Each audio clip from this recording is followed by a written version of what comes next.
इंसान बनो। मैं अपने दोस्तों के साथ फेमस लस्सी की दुकान पर बैठा था। हमने लस्सी का ऑर्डर दे दिया था। कुर्सियों पर बैठकर हम सभी यार दोस्त हंसी ठिठोली करते। दुकानदार हमारा ऑर्डर तैयार कर रहा था। तभी वहाँ पर एक बूढ़ी लगभग 74-75 वर्ष की औरत आकर खड़ी हो गई। कमजोर थी, चेहरे पर भूख साफ नजर आ रही थी। आंखें चेहरे में अंदर घुसी हुई थी, लेकिन आंखों में पानी चमक रहा था। देखकर ही पता चल रहा था कि उनका गुजारा मांग कर चलता होगा।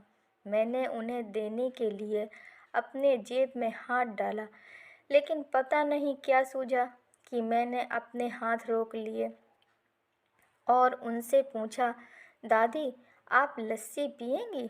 मेरी ये बात सुनकर दादी कम और मेरे दोस्तों को ज़्यादा आश्चर्य हुआ, क्योंकि अगर मैं उन्हें पैसे देता तो 5 या 10 रुपए देता, लेकिन लस्सी तो 40 रुपए की थी।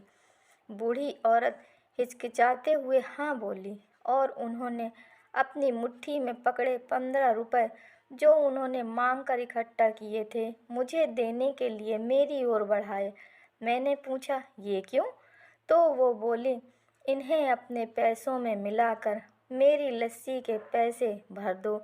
उन्हें देखकर मैं भावुक तो पहले ही हो गया था, पर उनकी बात सुनकर मेरी आँख और गला दोनों भर आया।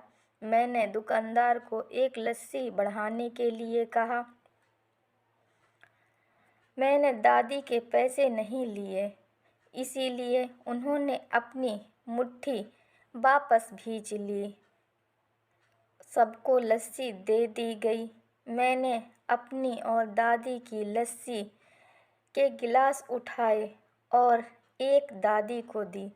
मैं और मेरे दोस्त कुर्सी पर बैठे थे और दादी वहीं पर हमारे सामने ज़मीन पर बैठ गई। मैं अपने आप को लाचार और गरीब महसूस करने लगा, क्योंकि दुकानदार, मेरे दोस्त और बाकी के ग्राहक कहीं कुछ बोल न दें।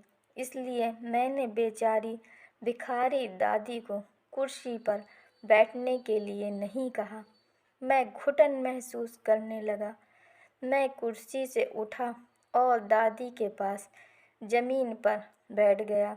ऐसा करने के लिए मैं आज़ाद था और इससे किसी को कोई परेशानी हो, इसका भी कोई प्रश्न न था।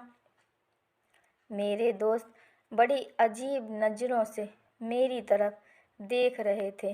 वो कुछ बोल पाते इससे पहले दुकानदार ने दादी को उठाया और मेरी तरफ मुस्कुराकर देखते हुए हाथ जोड़कर बोला, साहब, ऊपर बैठिए।